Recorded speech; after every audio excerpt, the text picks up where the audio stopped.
Hello ninth class students. पिछली video में जैसा कि आप देख चुके हो, हमने क्या पढ़ा था, बोर का मॉडल पढ़ा था और कि तत्वों के जो इलेक्ट्रॉन हैं उनको विभिन्न कक्षाओं में फिल करने के क्या क्या रूल हैं ये हमने पढ़ा था। एक बार मैं फिर दोबारा वही बात बता देता हूँ कि रूल क्या थे।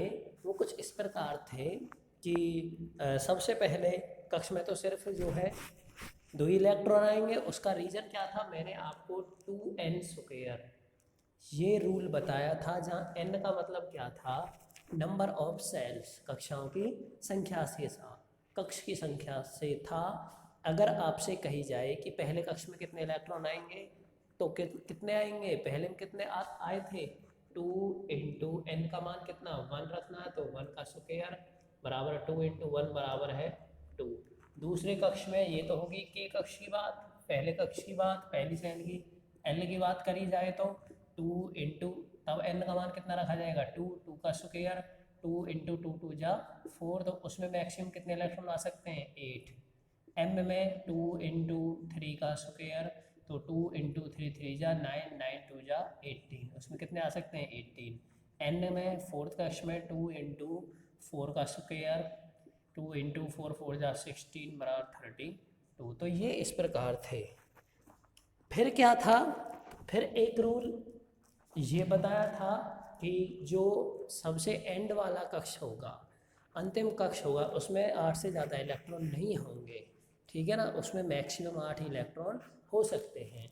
और क्या था कि आप अगले कक्ष में इलेक्ट्रॉन जब भरोगे जब पिछला कक्ष पूरी तरह भर चुका हो। ये कुछ मैंने रूल्स बताए थे।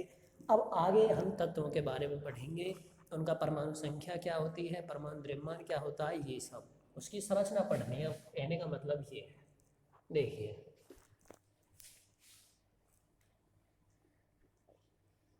पहले मैं आपको अब एक एटम की संरचना बताता हूँ कैसे होती है, कि किस टाइप में होता है। ये मान के चलो क्या है, एटम का क्या है, न्यूक्लियस है। क्या है, न्यूक्लियस है या नाभिक है।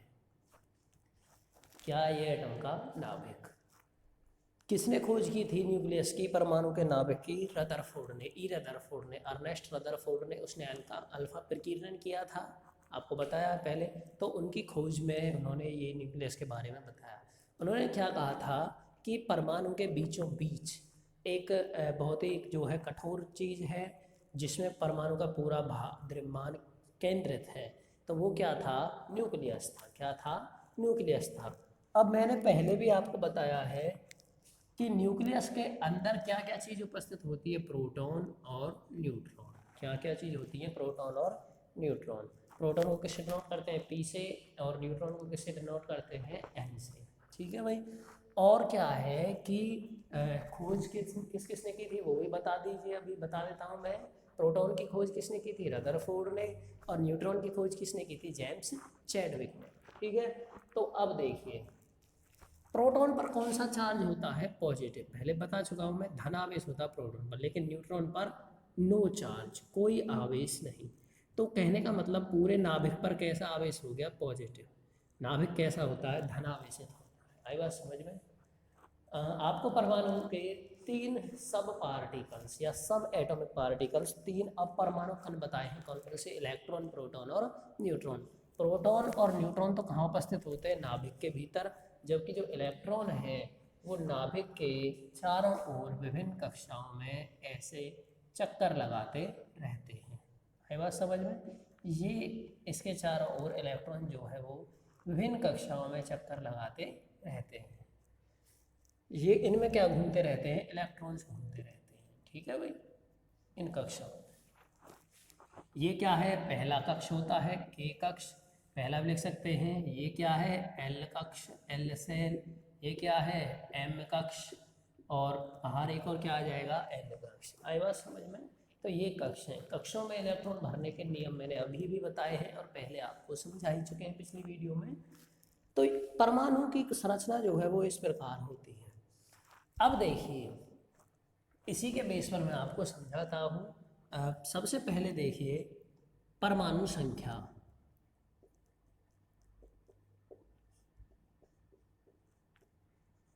जिसे किससे डिनोट करते हैं, जेड से, और क्या अर्थात क्या, एटॉमिक नंबर, क्या, एटॉमिक नंबर। तो आप कैसे क्लैरिफाई करोगे एटॉमिक नंबर को, परमाणु संख्या होती क्या है?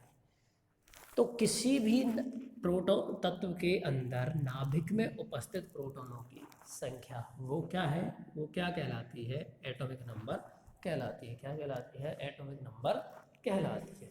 फिर दोबारा सुन लीजिए, यहाँ लिख भी देता हूँ मैं, तत्व के नाभिक के अंदर या नाभिक में उपस्थित प्रोटॉनों की संख्या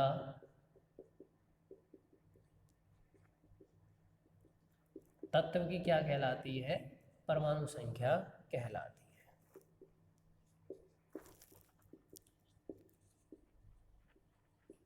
आई बात समझ में? क्या कहलाती है? तत्व की परमाणु संख्या कहलाती है। ठीक है। Number of protons present inside the nucleus of an atom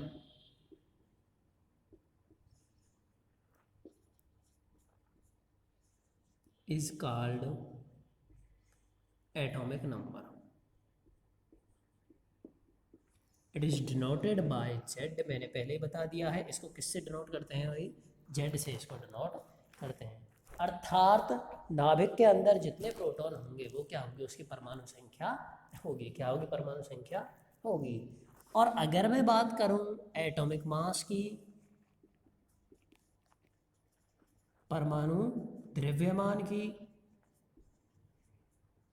या द्रव्यमान संख्या भी बोल देते हैं इसको, बात एक ही है। तो आप ध्यान करिए, मैंने आपको बताया था पहले कि अभी भी बताया है कि किसी भी तत्व का पूरा द्रव्यमान कहाँ होता है? उसके केंद्र में, नाभिक में होता है। आई बात समझ में? तो और नाभिक के अंदर क्या क्या उपस्थित होते हैं? प्रोटॉन और न्यूट्रॉन। तो परमाणु संख्या क्या होगी? नाभिक में उपस्थित किसी भी तत्व के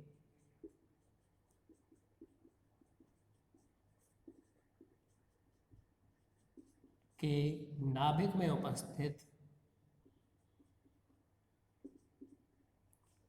प्रोटॉन तथा न्यूट्रॉनों की संख्या का कुल योग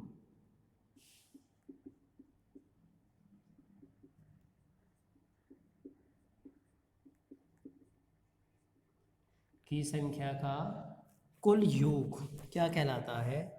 का कुल योग उस तत्व का परमाणु द्रव्यमान कहलाता है।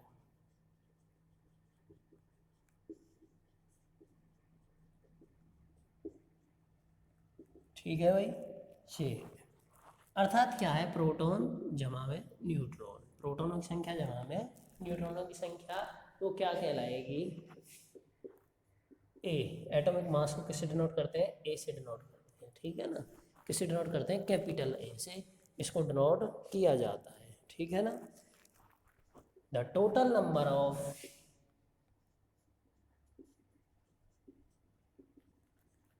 protons and neutrons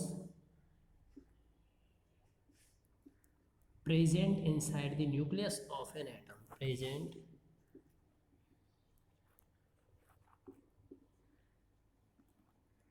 inside the nucleus of an atom is called atomic number। आई बात समझ में? फिर दोबारा देख लीजिए, परमाणु संख्या क्या होती है? प्रोटॉनों की संख्या, जितने प्रोटॉन होंगे वो क्या, उसकी परमाणु संख्या है। और द्रव्यमान संख्या क्या होगी? टोटल प्रोटॉन और न्यूट्रॉन की संख्या का कुल जोड़ क्या होगा? द्रव्यमान संख्या होगा। तो प्रोटॉन की संख्या तो बताई दी, न्यूट्रॉनों की। अब एक चीज और देखिए, अभी मैं पहले ही बता देता हूँ, जो प्रोटॉन की संख्या बराबर किसके होती है, या इलेक्ट्रॉनों की संख्या बराबर किसके होती है?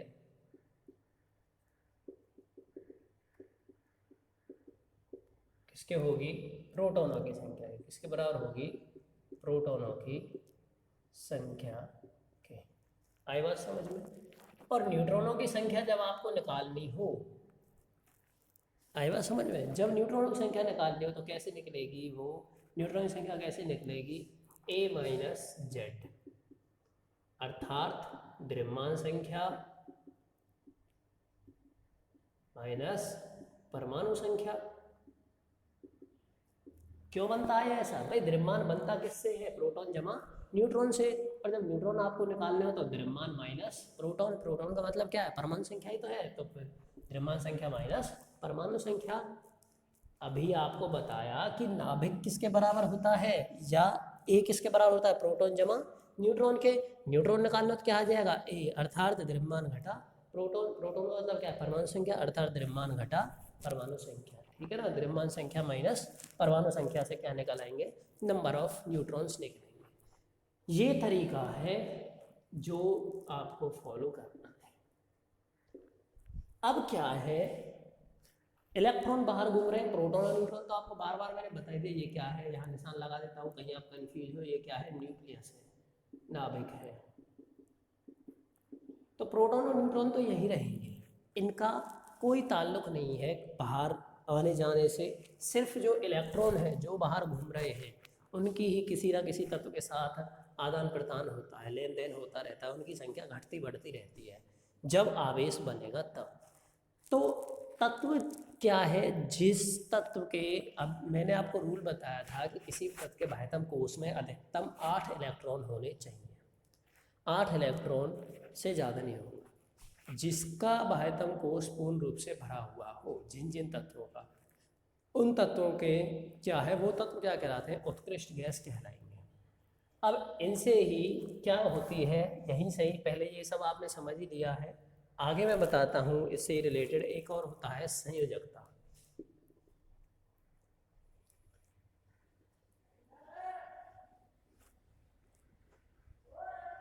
संयोजकता में क्या है?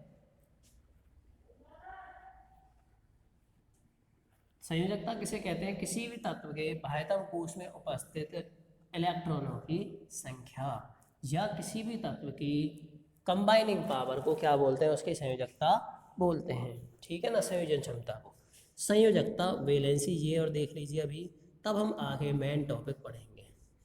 वैलेंसी, संयोजकता। भाई इलेक्ट्रॉन कक्षों में होते हैं, तो तत्व के बाह्यतम कक्ष में उपस्थित इलेक्ट्रॉनों की संख्या, तत्व के बाह्यतम कक्ष में उपस्थित इलेक्ट्रॉनों की संख्या संयोजकता कहलाती है। एक तो ये डेफिनेशन भी आपको कहीं कहीं लिखी मिल जाती है। ठीक है ना?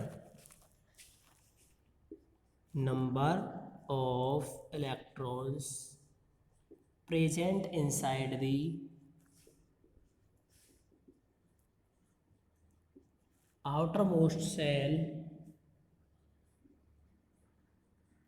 of an element, या फिर जो दूसरी जो हर जगह अप्लाई हो जाएगी जो डेफिनेशन, वो क्या है? The combining power of an element is called the combining power of an element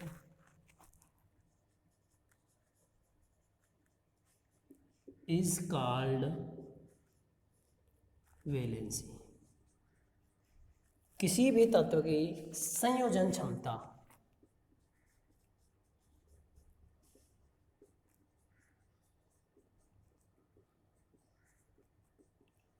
किसी तत्व की संयोजन क्षमता उस तत्व की संयोजकता कहलाती है।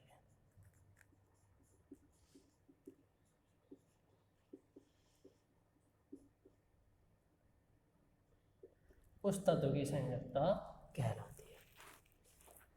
तो भाई ये है संयोजकता। क्या है ये? वैलेंसी कहलाती है, संयोजकता कहलाती है। अब इसको निकालने के लिए कुछ रूल्स हैं, या 3 रूल्स हैं। पहले मैं वो रूल बता देता हूँ आपको।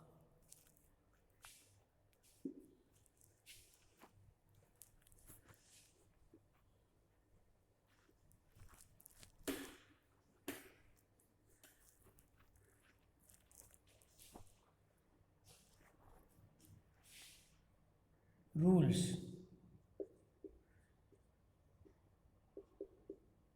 टू डिफाइन वैलेंसी या टू फाइंड आउट वैलेंसी, बात एक ही है।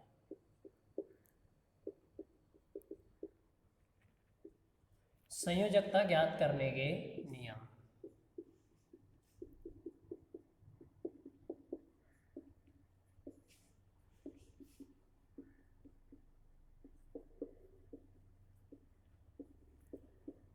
इसके नियम देखिए अब ध्यान से।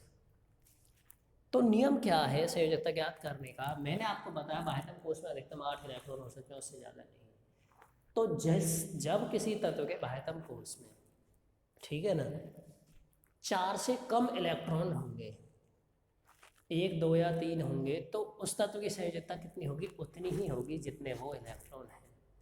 और अगर किसी तत्व के बाह्यतम कोश में 4 से ज़्यादा इलेक्ट्रॉन हैं, तो वो क्या है, फिर वो जो संयोजकता है वो कैसे निकलेगी? 8 में से घटा करके निकलेगी। और तीसरा रूल, जिसके बाह्यतम कोश में 8 ही इलेक्ट्रॉन है, पूरा भरा हुआ है, तो उसकी संयोजकता भी 8 में से घट के कितनी आ जाएगी? ऑटोमेटिक 0 आ जाएगी। तो पहला रूल क्या है? यदि किसी तत्व के बाह्यतम कोश में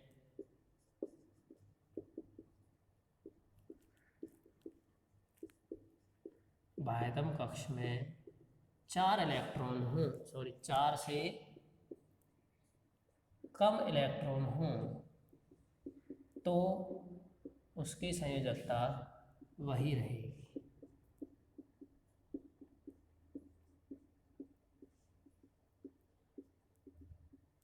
बात समझ में? If an element has less than 4 electrons in its outermost shell,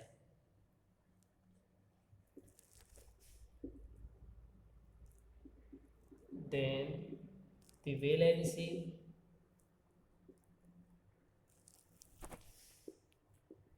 will be equal to the number of electrons in outermost shell.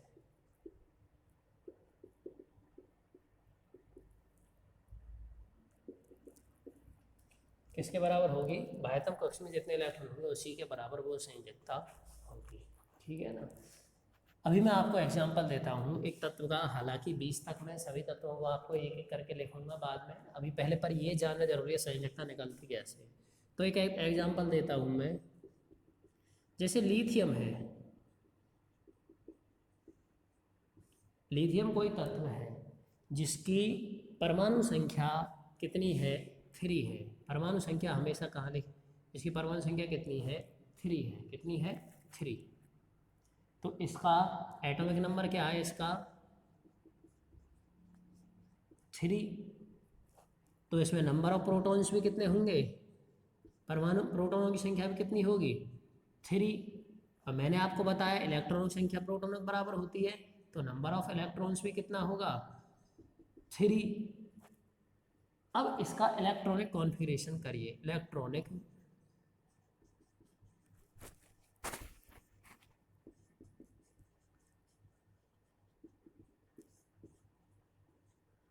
Configuration, जिसे हिंदी में बोलते हैं इलेक्ट्रॉनिक वितरण।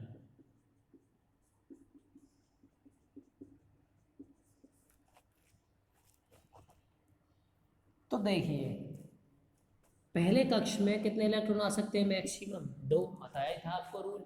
दूसरे में कितने आ सकते हैं? मैक्सिमम 8। लेकिन इसमें टोटल है ही कितने? 3। तो पहले में तो 2 आ गए, बचा कितना? 1। और दूसरे कक्ष में 1। तो जब 4 से कम इलेक्ट्रॉन होंगे, इसमें कितना? 4 से 1 इलेक्ट्रॉन, तो इसकी वैलेंसी भी कितनी होगी? संयोजकता भी कितनी होगी? इसकी वैलेंसी कितनी होगी? संयोजकता इसकी कितनी होगी? लिथियम की 1 होगी। कितनी होगी? 1 होगी। आई बात समझ में? ऐसे ही और भी एग्जांपल दे सकता हूँ मैं आपको।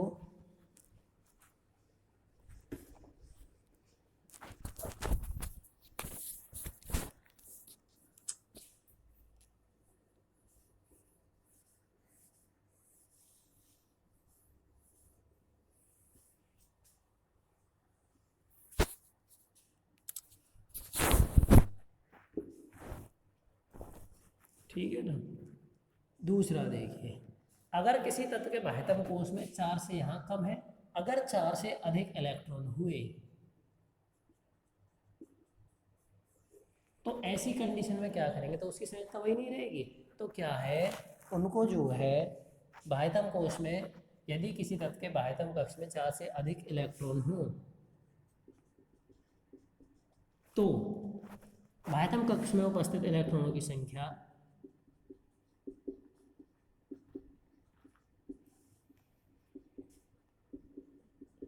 इलेक्ट्रॉन की संख्या को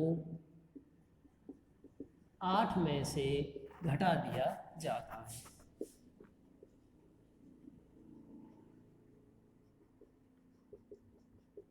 चलो पूरा ही लिख देता हूं मैं। यदि किसी तत्व में के बाह्यतम कोश में या बाह्यतम कक्ष में 4 से तो उसे घटा दिया जाता है। If an element has more than 4 electrons in its outermost shell,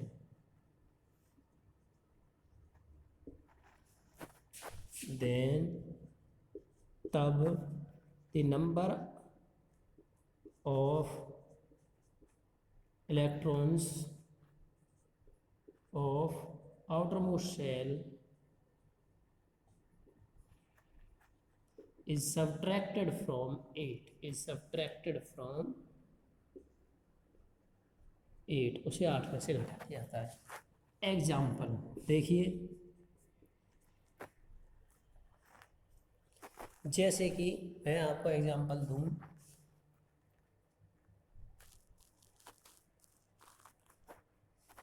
एक तत्व होता है फॉस्फोरस।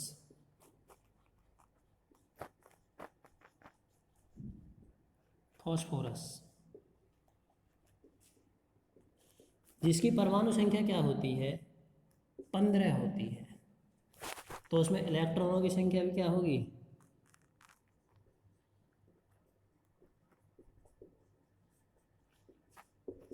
15। तो उसका ऐसे ही इलेक्ट्रॉनिक विन्यास कितना बनेगा, इसकी बात करें तो पहले कक्ष में 2 इलेक्ट्रॉन आ सकते हैं मैक्सिमम, दूसरे में 8 और तीसरे बचा कितने बचे, टोटल 15 ही तो होंगे इसमें। 2 और 8 10 तो हो गए, 5 और बचे, तो 4 से कम इलेक्ट्रॉन।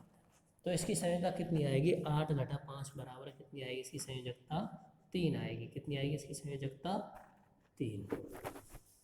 दोनों होंगे 5 भी और 3 भी, लेकिन स्टेबल कौन सी है, जो 3 है। 8 घटा 5 बराबर 3। ठीक है, ये है। और तीसरा पॉइंट बनता है, यदि किसी तत्व के बाह्यतम कोश में या बाह्यतम कोश पूर्ण रूप से भरा हुआ हो, बस पूर्ण रूप से भरा हुआ होने मतलब 8 इलेक्ट्रॉन हो, तो उसकी संयोजकता कितनी होगी, 0 होगी। ठीक है ना। हीलियम की कितनी होगी, 0। वो उसमें एक ही कक्ष होता है पहला, इसमें 2 इलेक्ट्रॉन होते हैं, तो उसकी भी कितनी होगी, 0। ठीक है ना।